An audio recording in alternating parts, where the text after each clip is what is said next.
So we did part of this ayat last time, and today we'll try to finish this thing. What we did last time was up to this point. And just to recall that this word iya means only, so it's coming twice. And ka means you for one person. And here ka is pointing to Allah subhanahu wa ta'ala, one person, you. So what we are saying here to Allah subhanahu wa ta'ala, making dua, iyyaka, only you. Okay, so this word is coming 2 times. And we will continue from this point. So this word is only and only, and ka is you and you. Now we also did one word last time, na'budu. So to go back, the root letters were ain, pa and dal. And this means to worship. Okay? And we also learned that if you put a noon in the beginning and put some harakat, noon in the beginning, and keep the 3 letters together like that, and we put the harakats like na, budu. This noon brings the meaning of we, plural of first person, and present tense. So that's how we should try to recognize when the words come in the Quran. If you find that there are some words which make the verb and there is a noon before that, which means it is something we are doing or we are talking, and in the present tense. So na'budu means we worship. We is plural and worship is present tense. So noon here. So now if I go back and look at the next word that's starting with noon also, nasta'inu. So whatever meaning we learn from next word, one thing is common. Noon is common. So noon will bring the meaning of we and present tense. Okay? So this word we already did. We worship.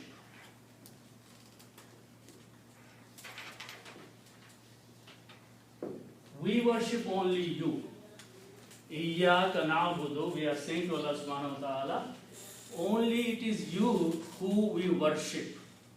And then we continue the statement, repeating the same thing, that it is only you, iyyaka, we do something else. So let's look at that word. But before we do something, it's very easy to recognize the Quranic Arabic by those words we already know. Okay? And commonly, I'll give you an example here. If you look at these 3 letters, ghafara.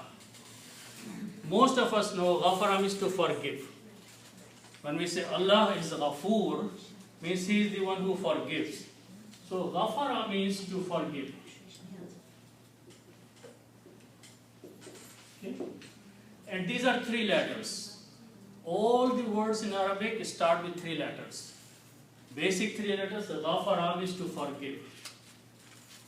Now in Arabic, we can make bigger words by these 3 letters, combining some other letters in them. So one rule is that if I combine these 3 letters, alif, sin and ta, you will find a lot of words that have alif, sin and ta in the beginning. And if I keep these 3 letters, this becomes istaghfara. We know this word. What is the meaning of istaghfara? Istaghfara means to asking the forgiveness. Okay, so this is ask forgiveness. So whenever you see the word that has the alif, sin, ta or sin, ta in the beginning, then the meaning becomes asking for something. Istaghfara, when we say astaghfirullah or nastaghfiru, we ask forgiveness. You know, we hear in the khutbah all the time, nastaghfiru. Okay? So the word is when we put a noon in the beginning, and Seen and Ta are already there, and Ra, Fa, and Ra is there. So nastaghfiru, noon brings the meaning of we and present tense. So nastaghfiru means we ask forgiveness. So that's how we try to learn the Quran in Arabic by similar words. Okay? So ghafara, forgive. Allah forgives. Istaghfara, we ask forgiveness. So it's the other way around. And when you say nastaghfiru, means we ask forgiveness. Okay? So I'm going to put the Arab here. Nastaghfiru. That's how we pronounce. Nastaghfiru. Okay? So now I'm going to use this example to learn the next word here. Okay? So this word starts with these three letters, Ain, Waw, and Noon. This means to help. Auna and Waw, Noon in Arabic means to help. Aanat is a help. If someone you are asking for help, it's aanat. But auna means to help. So if you see similarity here, there is a noon and there is a seen and there is a ta. Noon will bring the meaning of we in present tense. Seen and ta will bring the meaning of asking. Okay? So this word will translate into this word with the meaning we ask for help. We ask for help. So in this three letters, if I put a noon, just like this noon I put here, then I put seen and ta, seen and ta, and then these three letters and waw and noon. Okay. So the letters are there and they mean we ask for help. So it is only you we ask for help. It is only you we worship. Iyyaka, only you worship. Iyyaka nasta'in, only you we ask for help. Now, if I put these Arabs here exactly as they are here, first letter has fatah, sukoon and fatah, and Ra, Fa and Ra. So these will become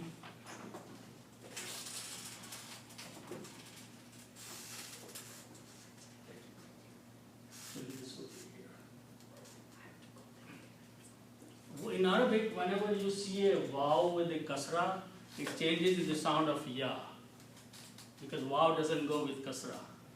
So that's the reason waw becomes ya, and that's the word here, nasta'inu. Okay? Because waw is a weak letter, and if it has a dhamma, it is okay. If it has a kasra, it doesn't like that. So sound becomes ya. But we will come with this into details later on. I just want to give you a glimpse of that thing right now, because these are much bigger words. So nasta'inu is created by this combination. We ask for help. And we'll come back to these as we learn more. We ask for help. Iyyaka na'budu, it is you only we worship. Wa iyyaka nasta'in, and it is only you we ask for help. Okay? Then we go to the next word. We continue talking to Allah subhanahu wa ta'ala. Next two words we are saying ihdina. So let's look at these words.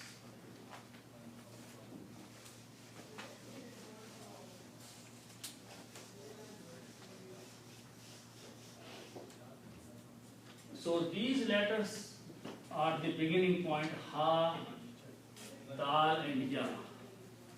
This means to guide. Hidayat is the guidance. Ha, da, ya are the root letters. This means to guide. Now, we use these three letters for learning. Fa, and lam. Fa'ala, this means to do. Okay. If I remove to from here, it is left only do. What is do? Do is an order, it's a command. If I'm asking to do something, I'm telling you do it. So this is the command.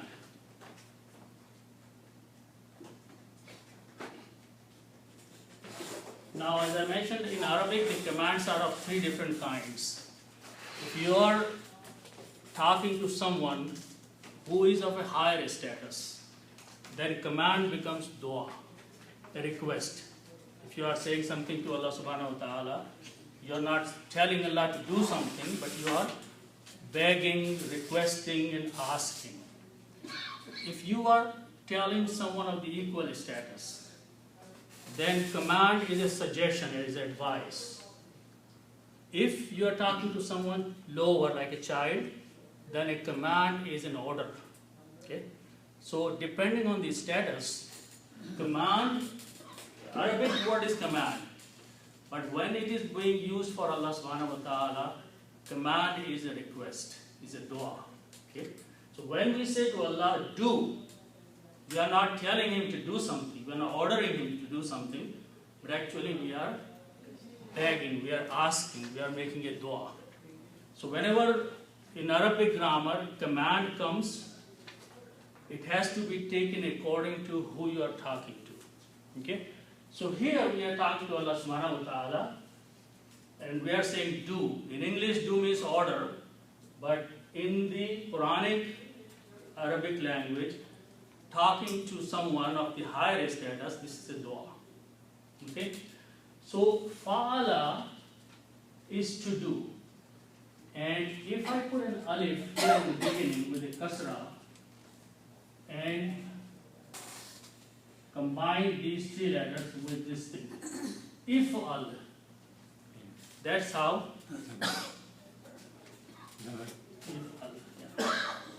That is how you make the dua, the command. In Arabic, command is made by adding an alif in the beginning with the kasra and hamza and pronouncing if al. If al means do. Fa'ala means to do. If al means do it. Order, command, request. Okay? So in these three words, if I put an alif in the beginning and command like that, like this, ihdai. This means I'm saying guide, request, command, okay? Guide. Grammatically, that is the way it is going to be, because the rule says you put a kasra here, a sukoon here, a fatah here, and a sukoon there. So if you put, this will become ihdai. Okay? This can be written together like this. Ihdi. You don't need to write this ya, but these two combined can be written this way. And pronunciation is ihdi. Ihdi means guide. Guide. And na means us. So this is guide us. So that is the meaning we are asking Allah subhanahu wa ta'ala, making a dua, guide us. Give us the guidance. Show us the guide or the right path for the guidance. So that's the first word. Ihdina. Na has a different meaning. Ihde has a different meaning. Ihde is a dua, is a request. It comes out of this rule of grammar. Ihdina, guide us.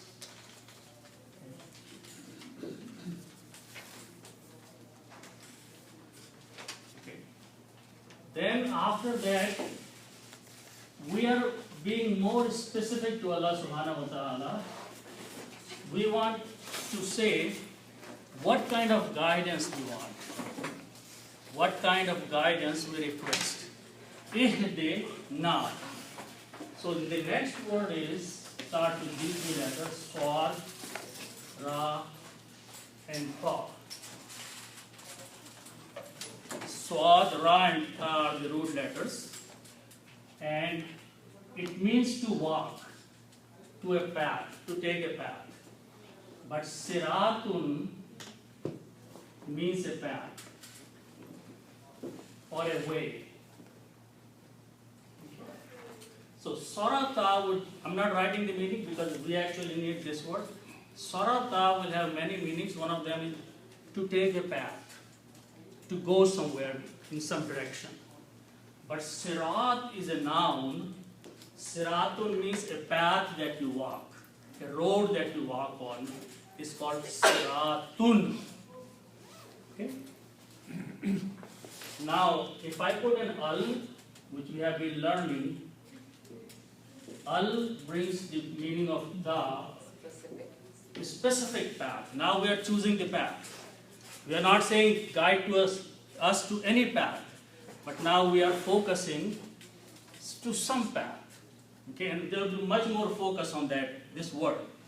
A lot of focus up to the end will be on this word. We are going to keep narrowing this path to exactly what we want from Allah subhanahu wa ta'ala. Okay? So first we are just saying, help us to walk or guide us to a path, Siratun. Then by putting the al, we said this has to be some specific path, a definite path, not any path. So when you put al, two dhammas change into one, and this becomes al siratu. Also, the swad here kills the sound of lam, and you have to pronounce the swad twice because this is a shamsi letter, and somewhere will come into the list of those letters which affect the lam this way. So the pronunciation will be as siratu. Okay? So the word will become as siratu, meaning the path. Okay? Now, this is a path, or this is a noun. Okay? And the word before this is ihde, which is a verb, action. So in Arabic, when a verb and a noun come together, then the last letter of the noun changes into a fatah. So that's the reason this siratu became sirata. And we will keep seeing this example. We have seen many of those before. But just remember, this one rule will happen in every sentence. Whenever some verb means some action. Ihde is an action. And after that is a noun. Noun means a name. Okay? Whenever they come in this combination, then the last letter of the noun changes from dhamma to a fatah. Meaning does not change. So you are saying, as-sirata, guide us to the path. Okay? So that is the reason sirata is there. To the path. Okay. Now the next word is further defining that path. And that starts with these three letters, Qaf, Waw, and Mim. This means to stand.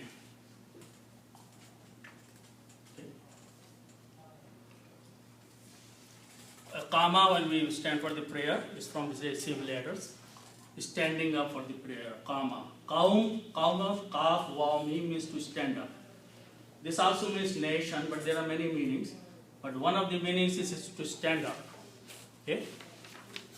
Now, in this word, if you notice that there is al before that, al mustaqim, and sin and ta are there, and then kaf, ya, and mim are there, three. Okay? So that letter I'm going to just break it down as al in it. Al means da. Then it has sin and ta, and then it has kaf, ya, and mim. Okay? And then before that is a mim. Okay? Now, just leave it here, but go back to the qauma means to stand. Okay? In these three letters, we are going to put some additional letters and make it bigger word.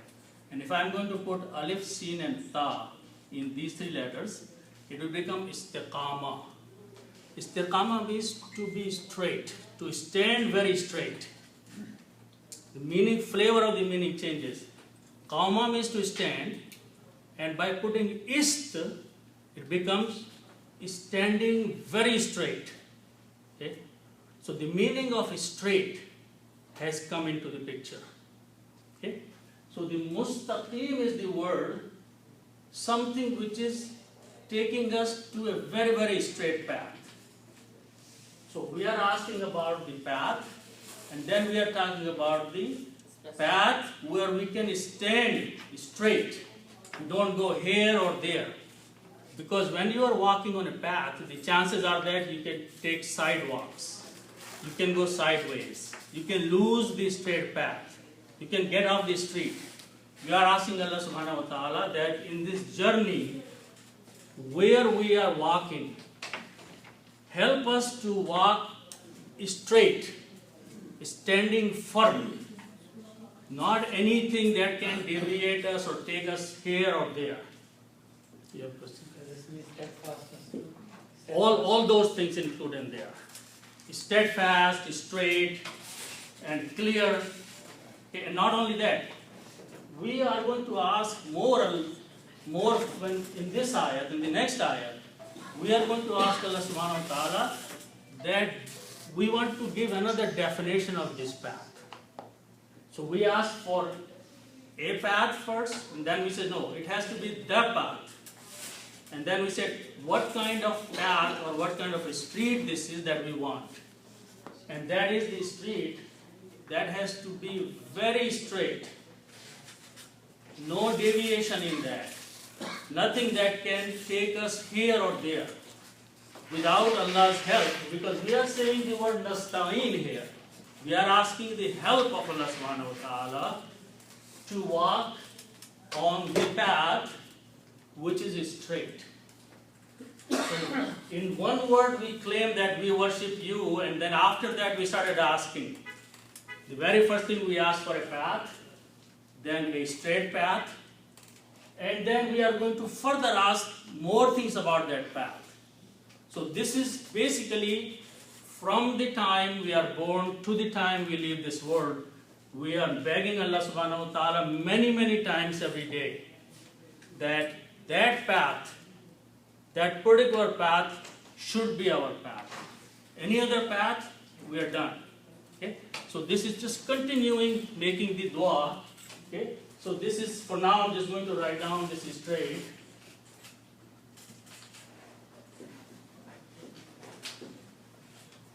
And now we are going to specify more what that path is. So, ladhi, lam, dal, and ya means he. These three letters means he. Third person, masculine, he. Ladina is the plural of that.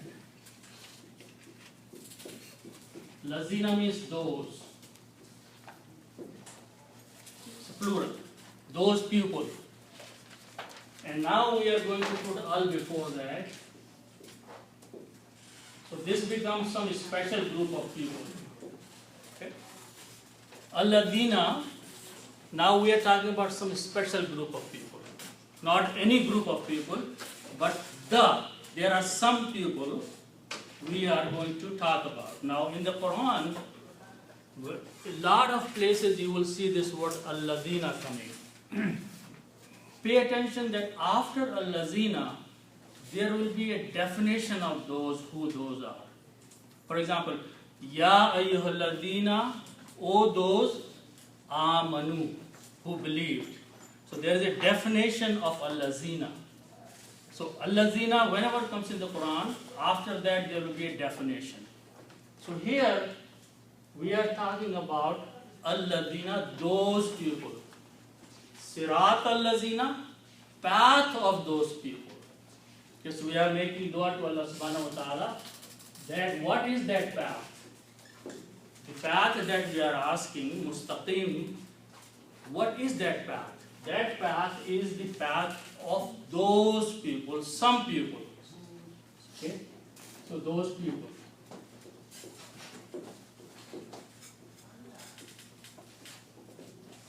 Now who are those people? Okay, so let's look at that. So in Arabic there are these three words, noon, and mim. Na'ama. This means to reward someone. Reward. Ni'mat is the reward. Or some good thing that someone gives you is the ni'mat. Okay. So these are three letters.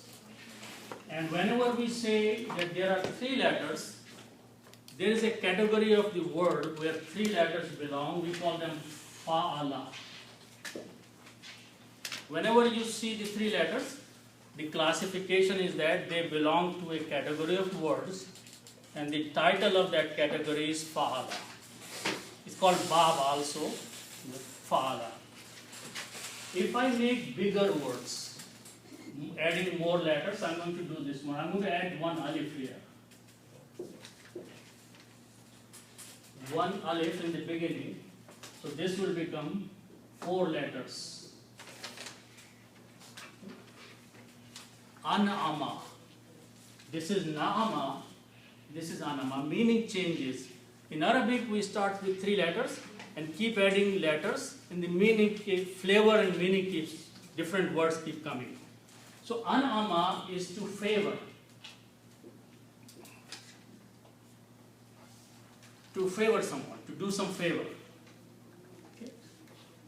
Na'ama is to reward someone, give like gift to someone, but an'ama means to do some favor to someone. When you say, please do me this favor, you are using these 4 letters, an'ama, alif, noon, ain, mim. Okay, so keeping this, now we're going to learn one more thing, that if these are 3 root letters, which means to do, and if I combine these 3 and put a ta at the end and pronounce them fa'alta,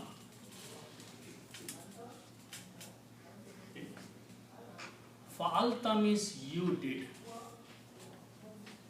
You did. So we learned that once we put a noon in the beginning, it brings the meaning of we in present tense. If you put a ta at the end of 3 letters, these are standard rules. This is the grammar table, and I want to learn one word at a time instead of teaching all the grammar. One word at a time through the Quran. So you remember, because we have been reading the Quran. So whenever fa, ain, and lama are the template, the table that we will be using to learn all those things. So fa'ala means to do. If you put a ta at the end of these 3 letters and pronounce fa'alta, this brings the meaning of you, one person, and the past tense. Fa'alta, you did. Okay? Now, look at this word, you can recognize this word, the meaning. Okay? An'ama means to do favor. An'amta, you did favor. But by putting a ta here at the end, if I put a ta at the end here, So this will become an'amta, fa'alta. So meaning of an'amta means you did, because it's a past tense, favor. So we are asking Allah subhanahu wa ta'ala, we want the path of those people upon whom you did favor. Means in the past, all those nations and all those people who received favor from you. Favor means they did not get punished, they received guidance from you, they were able to walk on the straight path. So from the beginning of the humanity, whoever was able to receive your favor in this world, we want the path of those people. Okay? So that is an'amta, means you did favor. Okay?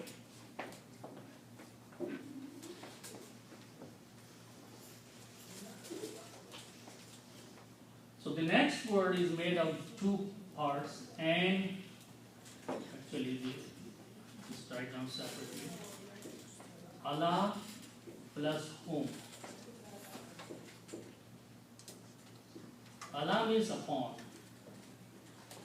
and whom means them. These are two separate words. Allah means upon or on, and whom means them. All the people, whom, them. Okay? When you write down these together, this ya can be written with a like this. If it is in the middle of the word, it can be written like that. So this will become alayhum.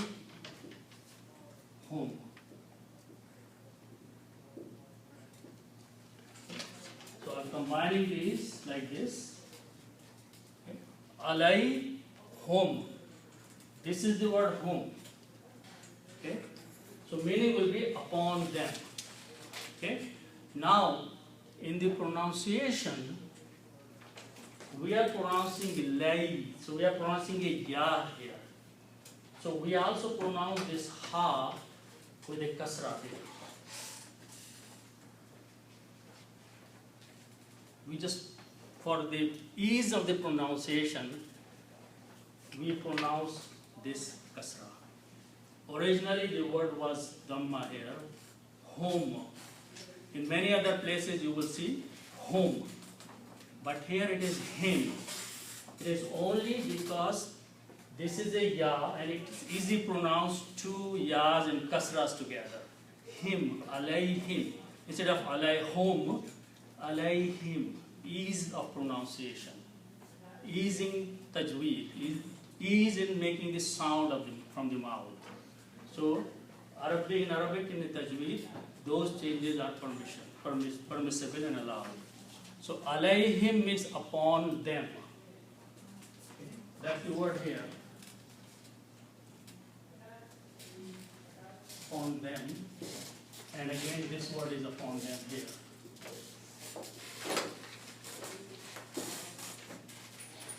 Okay. So now let's look at the next two words.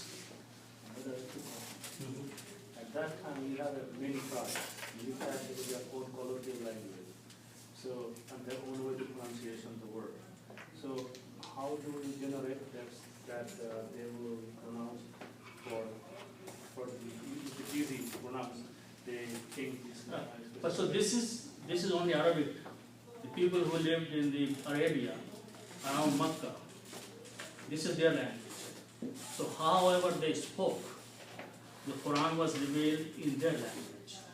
So they were already speaking alayhim. Quran did not come and change that. The separate word was hum. And they were already, because remember that in the Arabia around that, poetry was a very known topic there. A lot of poets were there. They were doing excellent poetry. So the language was already developed.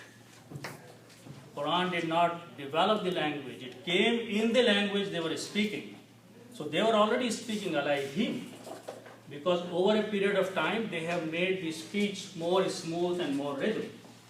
So Quran came in that language. So we are going to the next word. Let's look at the next word, and we will again learn by the example.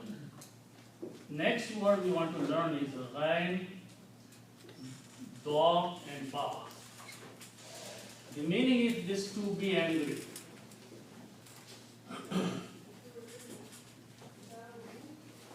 To be angry. Okay. Now we are going to learn the next word with the similarity of the words which are already in the Quran, as well as most of those words are known for people who have been reading Quran. If I take these three letters for the example, Qaf, Ta, and La, Qatala. Qatala means to kill someone. Okay? Qatala means to kill. Okay? If I put an alif between first and second letter, it becomes Qatil or Qatilun. Qatil means killer. Okay, it's a known word. Okay, so the full word is Qatilun, and this is killer. Okay. What is the word we use for the one who got killed? Okay. Most of you might know, Maqtul. We put a ta in the beginning and a waw. So if I put a meme in the beginning and waw here, by adding those two letters, meme and waw, and keeping these three letters, qaf, ta, and la, Maqtulun. Maqtulun means the victim, the person who got killed. He who was killed. Okay. So we make the doer, the one who does the action, by putting an alif here. The action of killing is done by the killer. So we put an alif, it becomes qatilun, the killer. The one who got killed, one who suffered, the one who is victim, we had a meme and a waw. Maqtulun. Okay? So that's how in Arabic we make. Okay? Now, if you look at the word ghadaba, and if I put a meme in the beginning and a waw here, okay, it is maghdubun. Maghdubun, just like maqtulun. Okay. Ghadaba means to be angry. Maghdubun is a person upon whom someone got angry. Okay. If I do it, ghadibun. Ghadibun is like qatilun. So the one who got angry is ghadibun. The one who received the anger is maghdubun. Okay. So the difference is that the one who is giving, the one who is taking. Action is killing. The one who is giving the action or doing the action, we put an alif there. It becomes qatilun.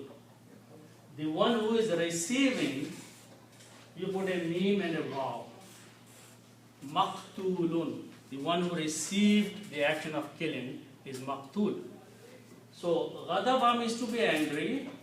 The one who is getting angry is ghadib. And the one who is receiving the anger is maghdubun.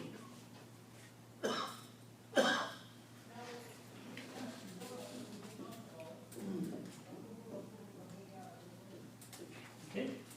So the ghadaba means to be angry. If Allah subhanahu wa ta'ala is getting angry on someone, someone is disobeying Allah and Allah is getting angry. So Allah is ghadib. And the person who is receiving the anger of Allah subhanahu wa ta'ala is maghdub. Okay? Just like the one who is killing is qatil, the one who is receiving is maqtul.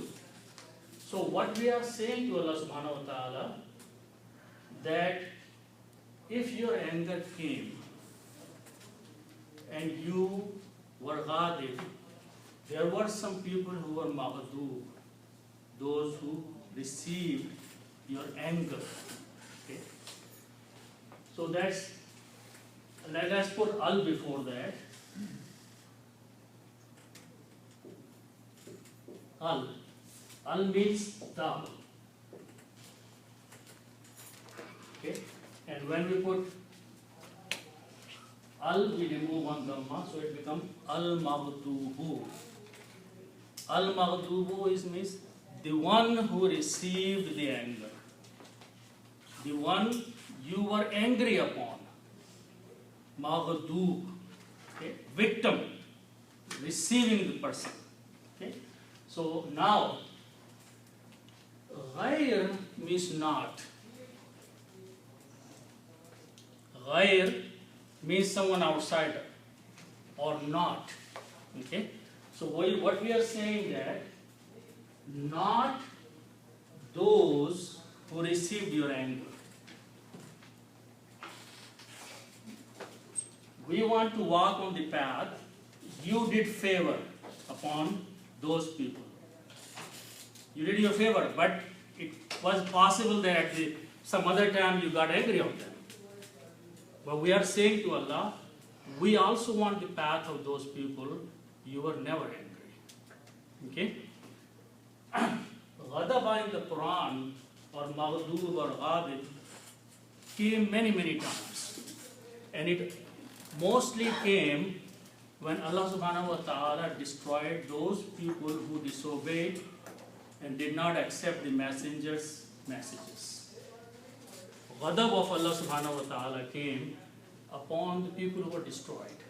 They were wiped out. The Qawm Ad, the Qawm Thamud, Qawm Shu'aib, Qawm Fir'aun. They all received the ghadab of Allah subhanahu wa ta'ala.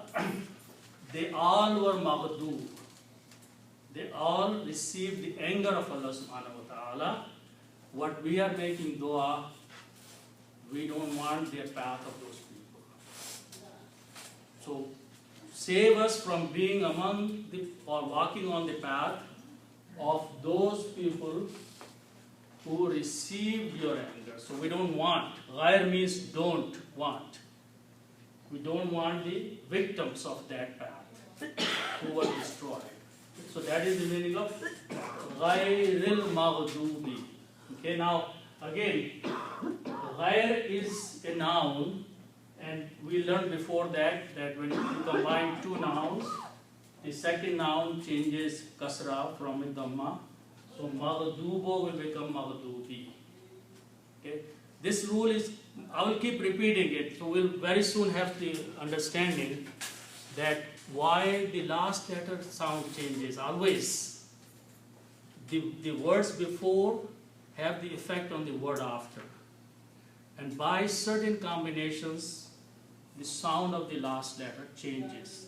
Okay, so in this case originally the sound was two dhammas on maghdubun. Al changed that to one dhamma, and ghairi changed to a kasra. So ghairil maghdubi means not those you were angry upon them. So this will be not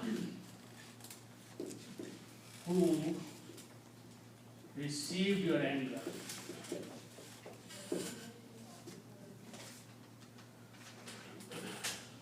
So ghair means not, maghdub those who received your anger. So we are asking that we want the path of those who received your favor, not the path of those who received your anger.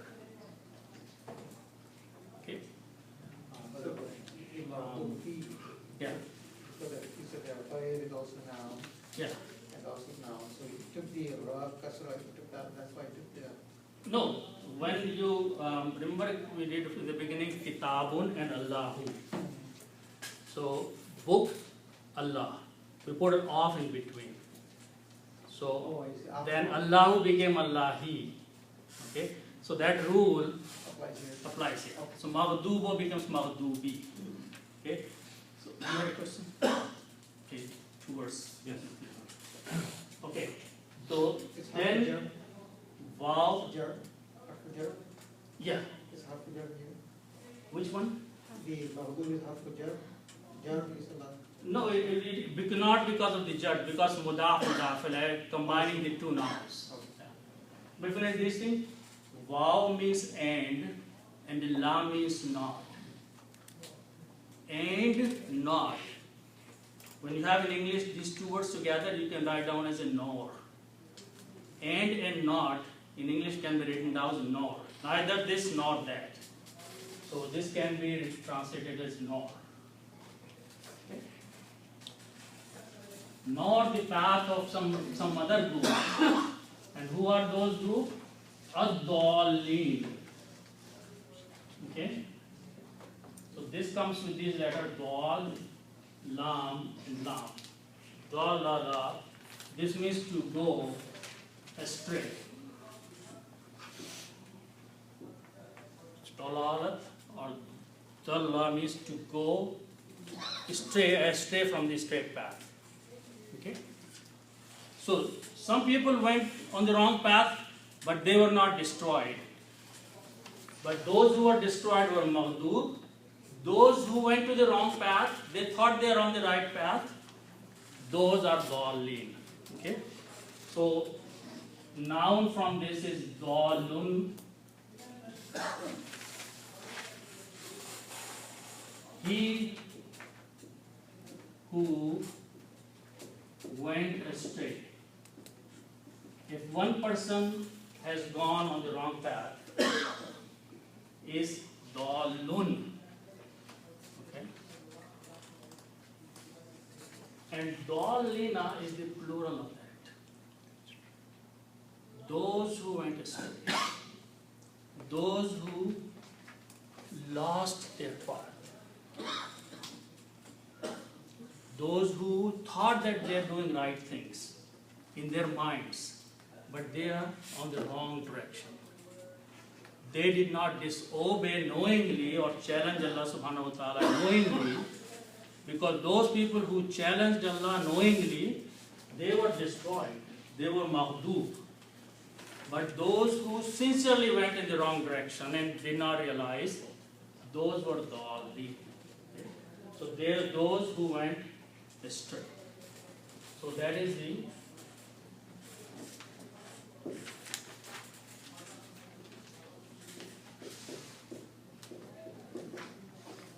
that's the end of this Surah Al-Fatiha. And just one statement that at the end we always says Ameen. Okay? What is the meaning of Ameen? Ameen,